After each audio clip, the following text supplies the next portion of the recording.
So just about a less than an hour ago, 30-year-old Dominic Thomas of Buffalo was arraigned at ECMC following a incident that occurred back on Monday, March 14th. There was a incident that happened at about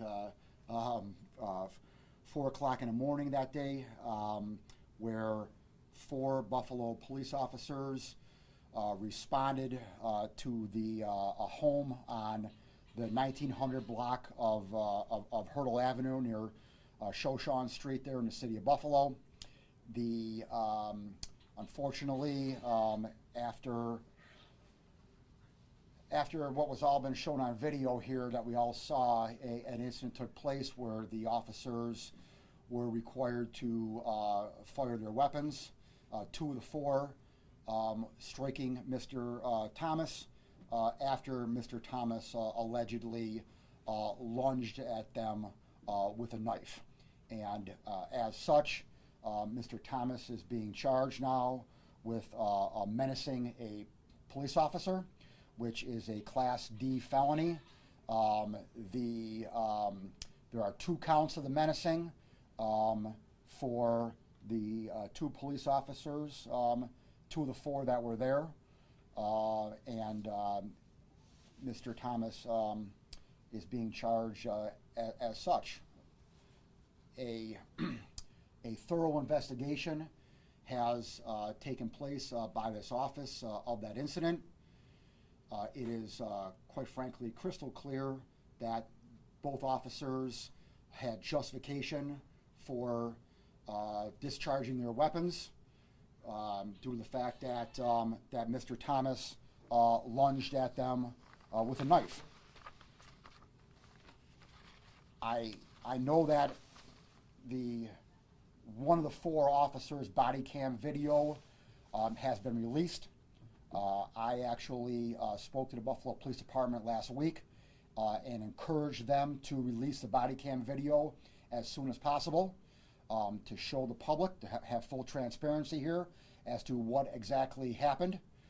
I think that the body cam video shows exactly what took place in the early morning hours there of March 14th. In case it hasn't been articulated yet, I can tell you quite frankly the play-by-play here of what happened. There was a 911 call that went out. It was not a mental health call. I repeat, it was not a mental health call. So for everyone out there who is chirping now about we have to, why do police officers respond to mental health calls? Why weren't social workers sent out there or behavioral specialists, et cetera, et cetera? The short, easy answer is because it was not a mental health call. It was a 911 call where the person on the other end of the phone said that someone is trying to kill me. It was a threat. It was not a mental health crisis call. So 4 police officers responded to the 911 call threat that someone's trying to kill me. When they got there, they entered the building of on Hertel Avenue there. There was a stairwell. All 4 officers were in the stairwell, kind of staggered on the steps and on the landing. And Mr. Thomas now appeared at the top of the stairwell, and a conversation ensued with the police officer who was, closest to him up front of the 4. After a brief conversation occurred, Mr. Thomas then allegedly pulled out a knife. All 4 officers then, let's retreat. They retreated out of the stairwell, out onto the sidewalk area now in front of the building on Hertel Avenue. Mr. Thomas now came out of the building with the knife in hand. All 4 officers again retreated a second time, retreated now to the street, literally the middle of the street on Hertel Avenue. And they were kind of spaced out in a half moon, all four of them. Mr. Thomas now proceeds down the sidewalk onto the street area, or on the sidewalk right in front of the street area, and there is conversation going on. And the police officers, as you can see from the video, are clearly saying, let's resolve this. Let's not have anything bad happen here. Put down the knife. We can help you, sir. How can we help you? Etc., etc., etc. And at one point, Mr. Thomas started toward one of the officers. And then he stopped himself, and then he took a few steps back. So he made an initial lunge at first, a few steps, stopped himself, and then kind of stepped back a couple feet. And again, conversations occurred. Don't do this, sir. Don't do this. And then, after a minute or so, he then, with knife in hand, lunged to his right at the two police officers who were in the kind of half moon. And those are the two police officers who fired their weapons. The other two police officers who were not lunged at did not fire their weapons. Approximately 10 rounds were fired. He was struck 6 times. He was struck in the jaw area here once, kind of the upper shoulder neck area here, hand, leg, and foot. So he was struck 6 times, and he has been in ECMC since that evening, early morning hours, and he appears to be doing better, but he is still in the hospital, and again, he was, like I said, he was arraigned today. So I am charging Mr. Thomas, and I am clearing both police officers in the shooting because, again, it was clearly justified. I requested that a forensic examination be done on Mr. Thomas, so he is being held pending a forensic examination. It's my understanding that he has some mental health issues. Obviously, the video and his actions that night, quite frankly, speak for themselves. So while I am sensitive to his mental health issues and want to get him help, I still have to abide by the law and get him in the criminal justice system, quite frankly, and charge him. Which the same thing I did with Mr. Henley, who was shot by another police officer. It's been a year now, right? Yeah. So Mr. Henley, I'm consistent in my actions here. Mr. Henley had the same thing over a year ago, and so his case is still pending. He's under forensic care right now, and we'll see what the doctors say about Mr. Thomas, and then we'll try to get him help. I'm not here to hurt him. I'm not here to persecute him here. I'm here to prosecute him. And in the course of prosecution, as I do every day, I get people help who need help. And so I will do whatever I can to get him help. But obviously, he had a knife in his hand, and he lunged at 2 police officers. Not even a lunge. He ran at them. He lunged and then ran at them. So it was more than lunging. It was running at them with a knife in hand. So obviously, I have to do what the law tells me to do, and he is being charged. He also, at the time, on March 14th, had a pending warrant out for his arrest. Back on August 4th of 2020, Mr. Thomas allegedly threatened a doctor at ECMC. He was being treated at ECMC. Upon his discharge from ECMC, he allegedly threatened a doctor, which in learning about this, I've come to find out that that's kind of common, that some patients threaten their doctors when they leave. I didn't know that. I learn something new every day. And so he was charged back in August of 2020 with a menacing charge. Just a B misdemeanor menacing charge, though. Just a B misdemeanor menacing charge. He had an arraignment date scheduled for September of 2020, which he didn't show up to. He had a second arraignment date that he missed as well. And then he had apparently a third arraignment date that he missed as well. And then after that, a warrant was issued. So he's been out on a warrant for a year and a half now. And so he was also arraigned on that matter this afternoon as well. And again, he's being held on a forensic on that case also. So he's being held on a forensic on both matters. Both matters are returnable on April 6th. The forensic may not be able to get done by then, so if it's not done by April 6th, we'll adjourn it another week or so to get it done. But we'll just wait now to see what the forensic says, and then we'll go from there. Before I open up any questions, let me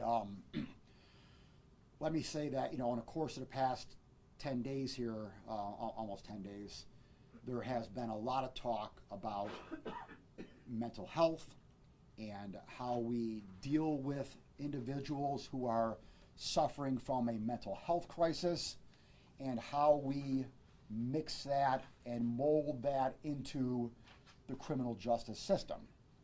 And specifically, there's been a lot of discussion about, having mental health workers, social workers, and whatnot respond to these type of scenes and respond to these type of incidents. And again, as I said earlier, they didn't know this was a mental health call at the time, okay? So that really kind of shuts that argument right there. But let's assume that it was a mental health call, okay? And now the question becomes, how do you respond to a mental health call that has some element of potential violence? Who do you send? Are we going to send social workers there? Are we going to send healthcare providers there alone? Are we going to send police there with social workers there and have them go together as a tandem? There's a lot of options. What do we do here?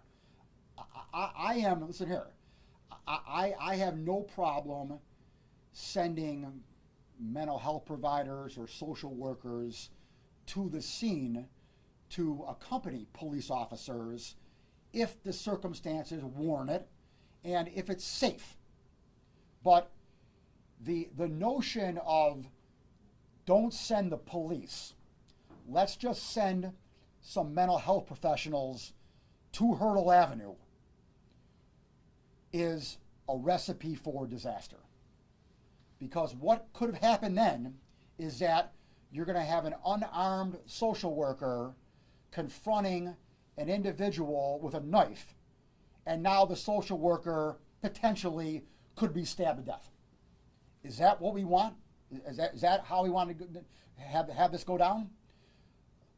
The argument may be from the other side that, well, there's a chance, because the mental health professional is trained and has the expertise, to maybe talk down the defendant and get the defendant to put the knife away and to come in and safely go get help.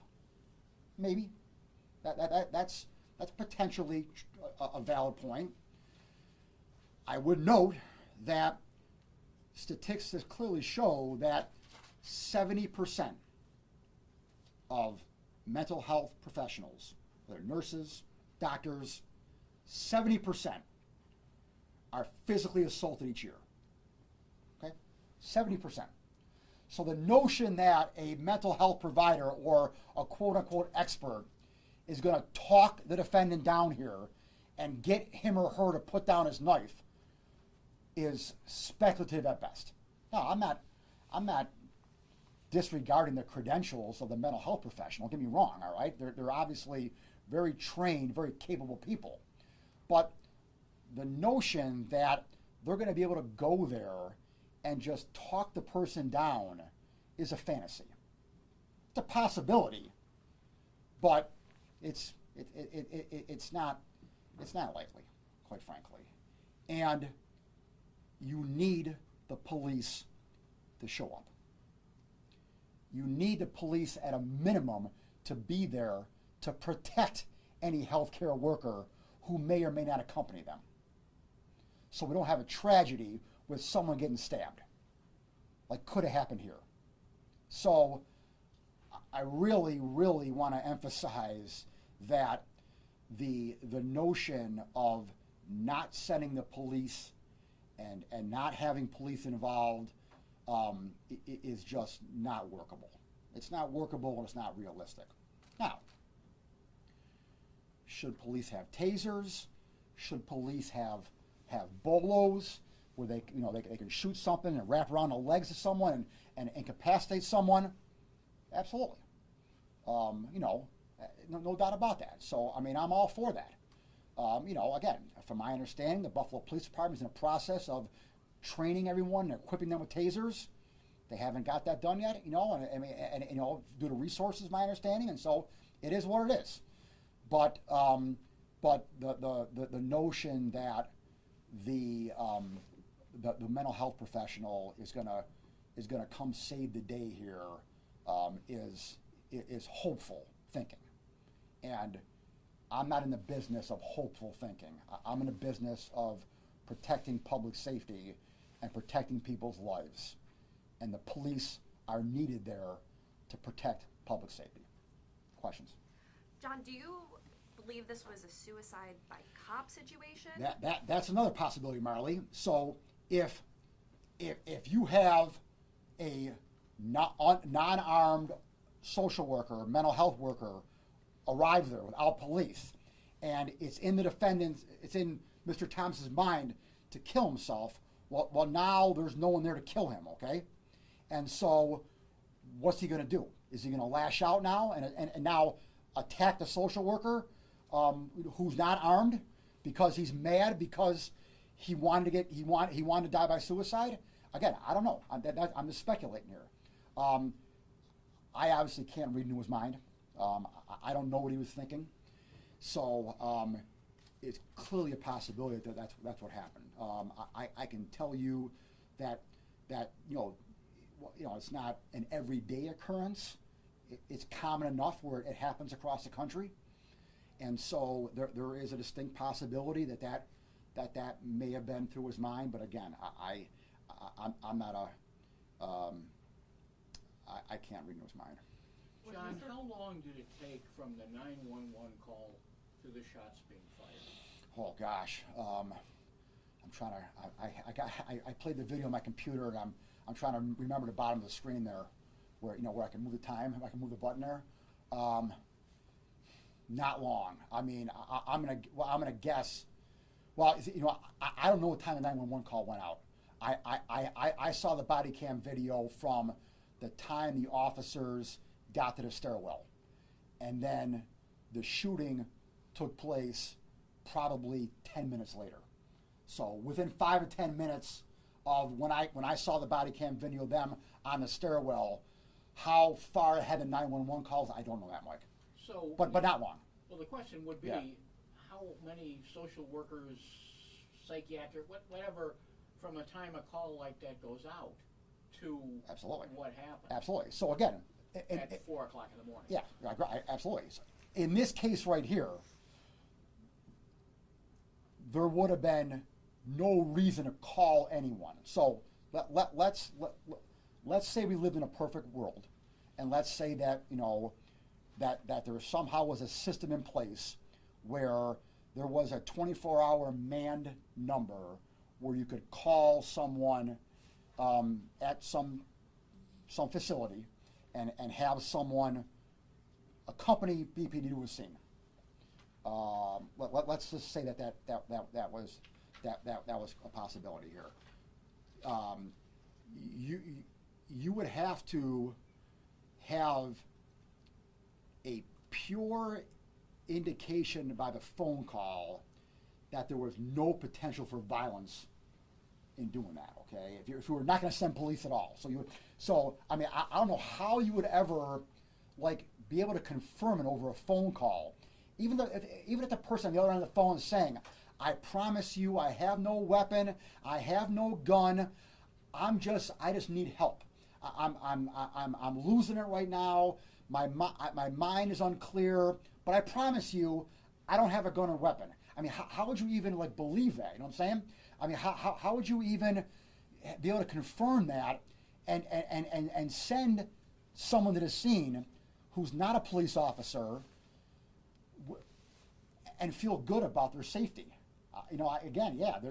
Mike, there are so many ramifications of this and so many different scenarios that the notion of not sending police is just, like I said before, a fantasy. The governor has gone on record saying that she wants to put $100 million into creating 12 behavioral health stabilization centers over the course of 5 years, which would essentially be what I understand to be like a 24-hour hold alternative to either going into a psychiatric center or to jail. Do you feel like in this instance, had there been something like that, granted there were weapons involved, or perhaps in something that was a little less escalated, that could have been an alternative where we could help somebody who had underlying mental health issues? Well, he had to have, in this case, that won't apply, because let's take the first charge he was charged with, okay, back in August of 2020. So, I'm not clear on exactly what happened, but from what I've been told, he was for whatever reason at ECMC, at their psych facility there, in August of 2020. He was treated and discharged, and in the discharge process, he allegedly threatened a doctor.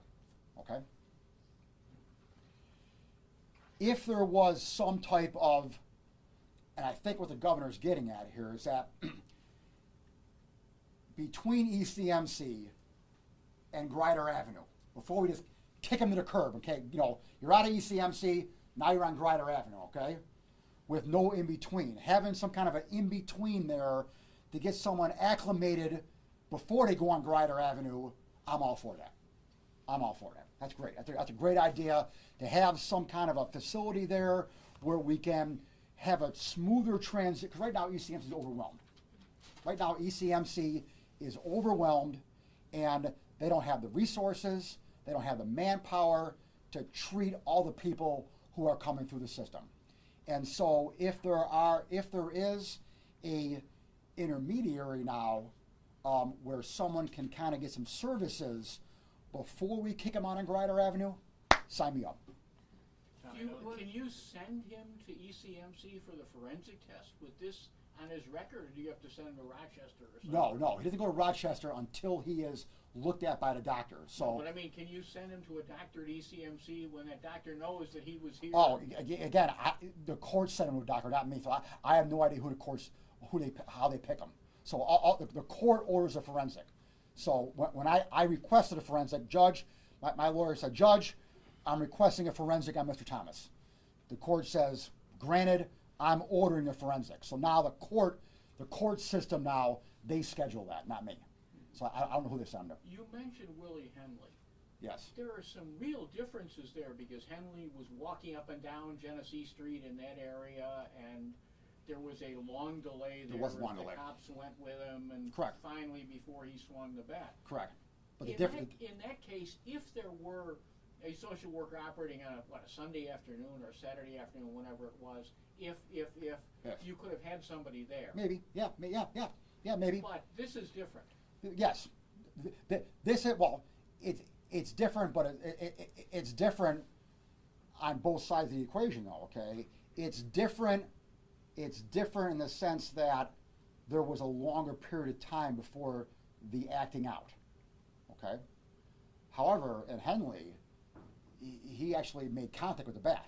Okay. I mean, he made contact with the officer with the bat. In this case, he didn't make contact with the knife. He was shot before contact was made. So in the Henley case, he actually physically struck the officer with the bat. So, is that case worse in this case here? I'm not saying it is, but yes. But to your point, Mike, there was a difference in time beforehand. It begs a question, though. Just because you order or have a social worker there or a mental health professional there with you, okay, that does not equate to a guarantee of Mr. Henley putting the bat down. I mean, it's a possibility, but it doesn't equate to an automatic, okay, you send someone there with the police, he's putting the bat down, dropping the bat. That is not a given. And what I meant was it's in the middle of the afternoon on a weekend. Yes. It's 4 blocks from police headquarters where the social worker or whatever probably would have been stationed. It's in some ways a very different situation. I agree. In that regard, I agree. Yeah, time of day, time had gone by, the circumstances were different. I agree. I'll concede that point. John, yep. Commissioner Gramalia said that they had encountered this individual less than a week prior to the incident that took place on Hertel Avenue, and you mentioned that there was a prior warrant issued for this individual. How did he not be taken in prior to that? I don't know. There was some confusion in the computer that I saw today. In the computer, it shows up as an arrest warrant was in the system, not a bench warrant. And so my question to City Court was, why was it an arrest warrant and not a bench warrant? Apparently, after he didn't show up 3 times, they never issued a bench warrant. They just kind of let it go. And from my, I haven't gotten the weeds on this yet. I'm gonna, but what I was told was, after a certain number of times, it just automatically transpires into an arrest warrant and not a bench warrant. But BPD is the one who really issues arrest warrants, okay? So I don't know how City Court can issue an arrest warrant. It should have been a bench warrant. So that confusion right there tells me that it wasn't in the system properly. And if it's not in the system properly, then the officers a week earlier might not have saw it properly. So again, I'm speculating here, but the bottom line, though, they didn't see it. They didn't catch it. Is that an automated issue, or is that human error? I don't know. I got to dig deeper. Yeah. John, who called 911? Was it Mr. Thomas? And also apparently yes. Apparently yes. Okay. And also, if he was determined to be in the middle of a mental health crisis, could charges be less severe? No. Well, charges wouldn't be less severe right now. Mm-hmm. I'm still going to charge him with menacing. Okay.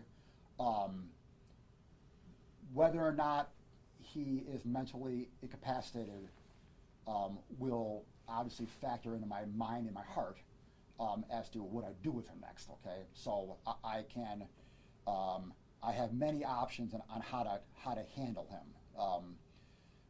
Just so you know, the police officers didn't want me to charge him. They obviously recognized he was under a mental health crisis, okay, and they were like, hey, why charge the guy? He's obviously needs help, and I agree with that, okay, but I have to charge him though. I have to charge him just because he committed a crime, and I need to get him a forensic. I need to get him in the system. I need to get him a forensic and have him evaluated, and then I can decide what to do with him going forward.